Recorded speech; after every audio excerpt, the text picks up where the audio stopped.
ਪਿਆਰੇ ਵਿਦਿਆਰਥੀਓ, ਅੱਜ ਅਸੀਂ 8ਵੀਂ ਜਮਾਤ ਦੀ ਪੰਜਾਬੀ ਦੂਜੀ ਭਾਸ਼ਾ ਦਾ ਪਾਠ 8 ਗੋਦੜੀ ਦਾ ਲਾਲ ਯੋਗਰਾਜ ਪੜ੍ਹਨ ਜਾ ਰਹੇ ਹਾਂ। ਇਹ ਪੰਜਾਬ ਸਕੂਲ ਸਿੱਖਿਆ ਬੋਰਡ ਵੱਲੋਂ ਸੰਪਾਦਿਤ ਪੁਸਤਕ ਵਿੱਚ ਦਰਜ ਹੈ ਅਤੇ ਅਮਰੀਕ ਸਿੰਘ ਦਿਆਲ ਦੁਆਰਾ ਰਚਿਤ ਇੱਕ ਜੀਵਨੀ ਹੈ, ਜਿਸ ਵਿੱਚ IAS ਯੋਗਰਾਜ ਦੇ ਜੀਵਨ ਸੰਘਰਸ਼ ਬਾਰੇ ਦਰਸਾਇਆ ਗਿਆ ਹੈ। ਆਓ ਹੁਣ ਪੜ੍ਹਨਾ ਸ਼ੁਰੂ ਕਰਦੇ ਹਾਂ। ਗੋਦੜੀ ਦਾ ਲਾਲ ਯੋਗਰਾਜ। ਜ਼ਿਲ੍ਹਾ ਹੁਸ਼ਿਆਰਪੁਰ ਦੀ ਤਹਿਸੀਲ ਗੜ੍ਹਸ਼ੰਕਰ ਤੋਂ ਚੜ੍ਹਦੇ ਪਾਸੇ 10 ਕਿਲੋਮੀਟਰ ਦੂਰ ਸ਼ਿਵਾਲਿਕ ਦੀਆਂ ਪਹਾੜੀਆਂ 'ਚ ਵੱਸੇ ਪਛੜੇ ਇਲਾਕੇ ਬੀਤ ਦਾ ਇੱਕ ਛੋਟਾ ਜਿਹਾ ਪਿੰਡ ਹੈ ਮਹਿਰਾ। 4 ਦਹਾਕੇ ਪਹਿਲਾਂ ਇਸ ਪਿੰਡ ਵਿੱਚ ਗੁਰਬਤ ਦੀ ਮਾਰ ਚੱਲ ਰਿਹਾ ਇੱਕ ਬਾਲਕ ਹਾਲੇ 5 ਕੁ ਸਾਲ ਦਾ ਸੀ। ਸੂਰਜ ਛਿਪਣ ਤੋਂ ਬਾਅਦ ਹਨੇਰਾ ਹੋ ਰਿਹਾ ਸੀ। ਉਹ ਘਰ ਵਿੱਚ ਮਿੱਟੀ ਦੇ ਤੇਲ ਦਾ ਦੀਵਾ ਬਾਲ ਕੇ ਦੀਵਟ ਤੇ ਟਿਕਾ ਰਿਹਾ ਸੀ। ਸਿਰ ਤੇ ਮੂੰਹ ਉੱਤੇ ਬੰਨਿਆ ਮਫਲਰ ਦੀਵੇ ਦੀ ਲਾਟ ਨਾਲ ਲੱਗ ਕੇ ਮੱਚ ਉੱਠਿਆ। ਇਸ ਬਾਲਕ ਦਾ ਮੂੰਹ ਅਤੇ ਸਿਰ ਅੱਗ ਦੀ ਲਪੇਟ ਵਿੱਚ ਆ ਗਏ। ਹਸਪਤਾਲ ਪਹੁੰਚਣ ਤੱਕ 40% ਚਿਹਰਾ ਅਤੇ ਸਿਰ ਦੇ ਵਾਲ ਜਲ ਚੁੱਕੇ ਸਨ। ਅੱਖਾਂ ਦੀ ਰੌਸ਼ਨੀ ਵੀ ਪ੍ਰਭਾਵਿਤ ਹੋ ਗਈ ਸੀ।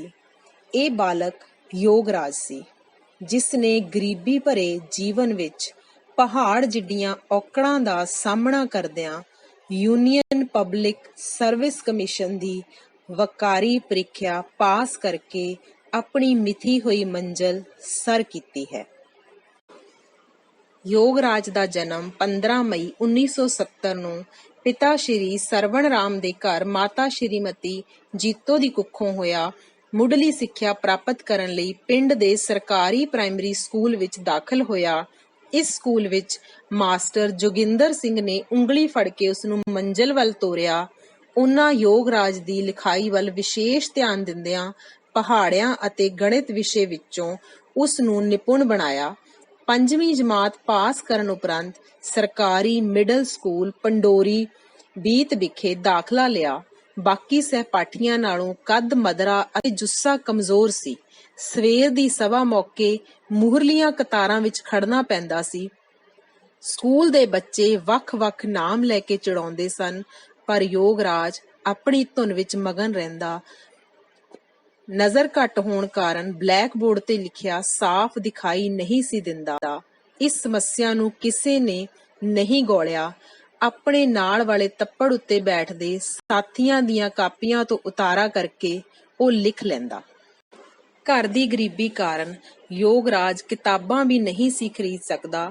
ਸਰਦੇ ਪੁੱਜਦੇ ਘਰਾਂ ਦੇ ਮੁੰਡੇ ਕਿਤਾਬਾਂ ਤਾਂ ਦੇ ਦਿੰਦੇ, ਪਰ ਬਦਲੇ ਵਿੱਚ ਸਕੂਲ ਤੋਂ ਘਰ ਲਈ ਮਿਲਿਆ ਉਹਨਾਂ ਦਾ ਸਾਰਾ ਕੰਮ ਯੋਗਰਾਜ ਨੂੰ ਹੀ ਕਰਨਾ ਪੈਂਦਾ। ਸਾਰੇ ਵਿਸ਼ਿਆਂ ਦਾ ਦੁੱਗਣਾ ਕੰਮ ਕਰਨਾ ਯੋਗਰਾਜ ਨੂੰ ਬੜਾ ਰਾਸ ਆਇਆ। ਨਾਲੋਂ ਨਾਲ ਦੁਹਰਾਈ ਹੁੰਦੀ ਰਹੀ।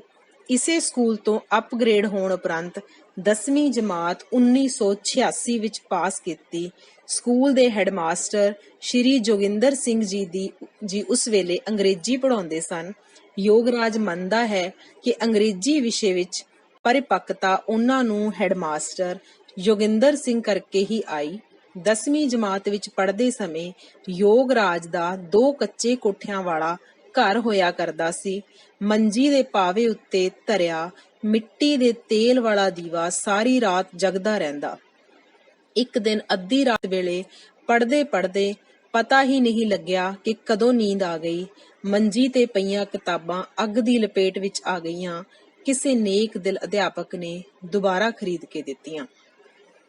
1986 ਵਿੱਚ 10ਵੀਂ ਦੀ ਪੜ੍ਹਾਈ ਤੋਂ ਬਾਅਦ ਘਰ ਦੀ ਆਰਥਿਕ ਹਾਲਤ ਬਦ ਤੋਂ ਬਦਤਰ ਹੋ ਚੁੱਕੀ ਸੀ। ਅਗਾਂਹ ਪੜ੍ਹਨ ਦੀ ਇੱਛਾ ਸੀ, ਪਰ ਗੜ੍ਹਸ਼ੰਕਰ ਤੋਂ ਨੇੜੇ ਇਲਾਕੇ ਵਿੱਚ ਕੋਈ ਵੀ ਹਾਇਰ ਸੈਕੰਡਰੀ ਸਕੂਲ ਨਹੀਂ ਸੀ।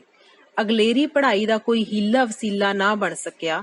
ਇਸ ਤੋਂ ਬਾਅਦ ਯੋਗਰਾਜ ਦੀ ਜ਼ਿੰਦਗੀ ਦਾ ਲੰਮਾ ਸੰਘਰਸ਼ ਸ਼ੁਰੂ ਹੋਇਆ।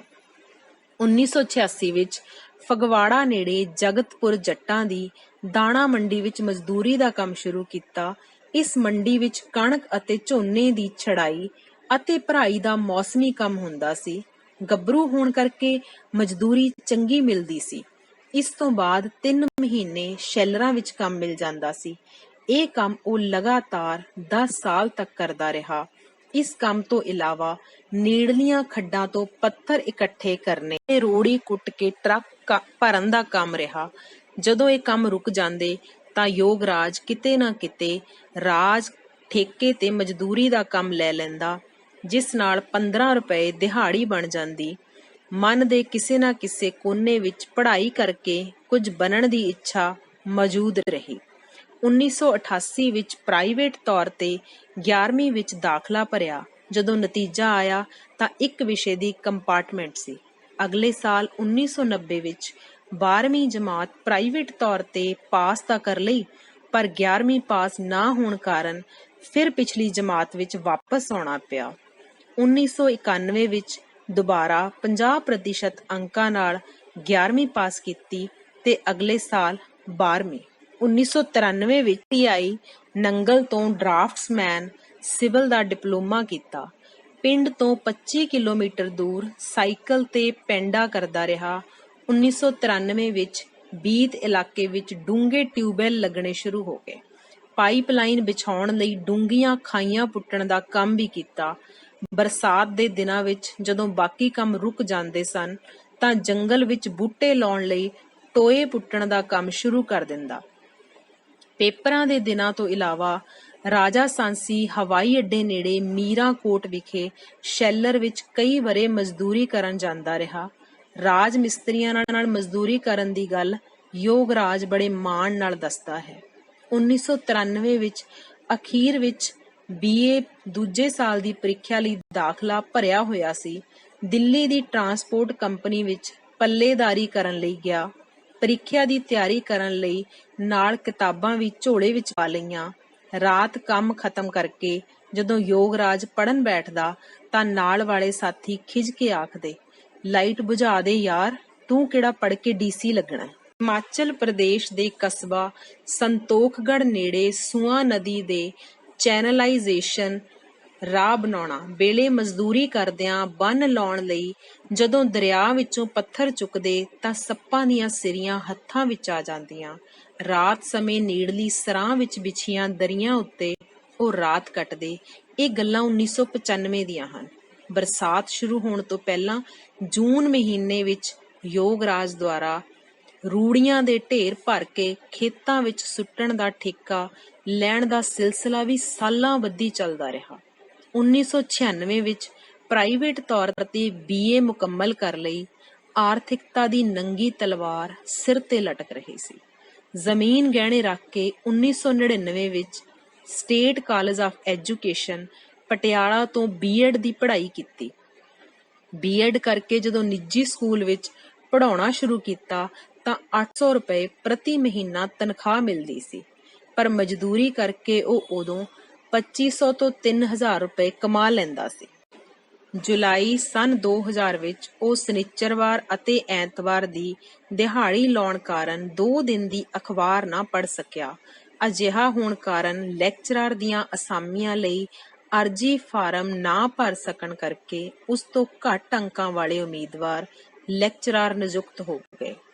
4 ਜਨਵਰੀ 2001 ਨੂੰ ਉਹ ਸਰਕਾਰੀ ਮਿਡਲ ਸਕੂਲ ਕੋਨੈਲ, ਜ਼ਿਲ੍ਹਾ ਹੁਸ਼ਿਆਰਪੁਰ ਵਿਖੇ ਭਾਵੇਂ ਪੱਕੇ ਤੌਰ ਤੇ ਸਮਾਜਿਕ ਸਿੱਖਿਆ ਅਧਿਆਪਕ ਨਿਯੁਕਤ ਹੋ ਗਿਆ, ਪਰ ਉਸ ਦੀ ਮੰਜ਼ਿਲ ਹਾਲੇ ਦੂਰ ਸੀ। ਤਨਦੇਹੀ ਨਾਲ ਨੌਕਰੀ ਕਰਦਿਆਂ ਪੜ੍ਹਾਈ ਜਾਰੀ ਰੱਖੀ। 2005 ਵਿੱਚ ਪਹਿਲੀ ਵਾਰ ਸੰਘ ਲੋਕ ਸੇਵਾ ਆਯੋਗ ਦੀ ਪ੍ਰੀਖਿਆ ਦਿੱਤੀ, ਪਰ ਮੁੱਢਲੀ ਪ੍ਰੀਖਿਆ ਵੀ ਪਾਸ ਨਾ ਕਰ ਸਕਿਆ। 2008 ਵਿੱਚ ਫਿਰ ਅਜਿਹਾ ਹੀ ਹੋਇਆ। 2010 ਵਿੱਚ ਕੁਰੂਕਸ਼ੇਤਰ ਯੂਨੀਵਰਸਿਟੀ ਤੋਂ ਭੂਗੋਲ ਦੀ ਮਾਸਟਰ ਡਿਗਰੀ ਕੀਤੀ ਅਤੇ ਇਸੇ ਸਾਲ ਨੈਟ ਦੀ ਪ੍ਰੀਖਿਆ ਪਾਸ ਕਰ ਲਈ। 2009 ਵਿੱਚ ਪੰਜਾਬ ਸਿਵਲ ਸਰਵਿਸਿਜ਼ ਦੇ ਇਮਤਿਹਾਨ ਵਿੱਚ ਬੈਠਿਆ, ਜਿਸ ਦਾ ਨਤੀਜਾ 2012 ਵਿੱਚ ਘੋਸ਼ਿਤ ਹੋਇਆ। ਇਸ ਵਿੱਚ ਯੋਗਰਾਜ ਮਾਮੂਲੀ ਅੰਕਾਂ ਦੇ ਫਰਕ ਨਾਲ ਰਹਿ ਗਿਆ। ਸਿਰੜੀ ਸੁਭਾਅ ਦਾ ਮਾਲਕ ਇਹ ਕਰਮਯੋਗੀ 2015 ਦੀ ਪੰਜਾਬ ਸਿਵਲ ਸਰਵਿਸਿਜ਼ ਪ੍ਰੀਖਿਆ ਆਖਰੀ ਪੜਾਅ ਵਿੱਚ 0.22 ਦੇ ਫਰਕ ਨਾਲ ਪਿੱਛੇ ਰਹਿ ਗਿਆ, ਪਰ ਹਿੰਮਤ ਨਾ ਹਾਰੀ। ਜਨਵਰੀ 2014 ਵਿੱਚ ਤਰੱਕੀ ਉਪਰੰਤ ਸਰਕਾਰੀ ਹਾਈ ਸਕੂਲ ਬੀਰਮਪੁਰ ਵਿਖੇ ਮੁੱਖ ਅਧਿਆਪਕ ਨਿਯੁਕਤ ਹੋਏ।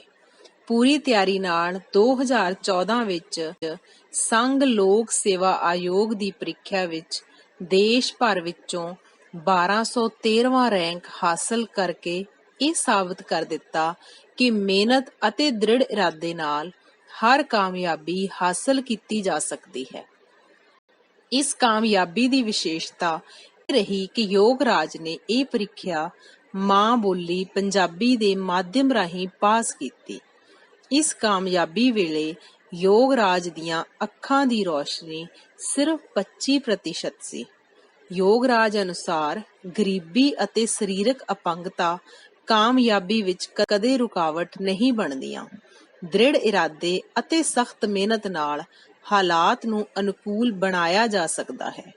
ਯੋਗਰਾਜ ਕਿਤਾਬਾਂ ਵਾਲੇ ਸ਼੍ਰੀ ਪ੍ਰਹਲਾਦ ਭਗਤ ਖੰਨਾ ਨੂੰ ਦਿਲੋਂ ਸਤਿਕਾਰਦਾ ਹੈ, ਜਿਨ੍ਹਾਂ ਨੇ ਔਖੇ ਵੇਲਿਆਂ ਵਿੱਚ ਉਧਾਰ ਕਿਤਾਬਾਂ ਦੇਣ ਤੋਂ ਕਦੇ ਮੱਥੇ ਵੱਟ ਨਹੀਂ ਪਾਇਆ।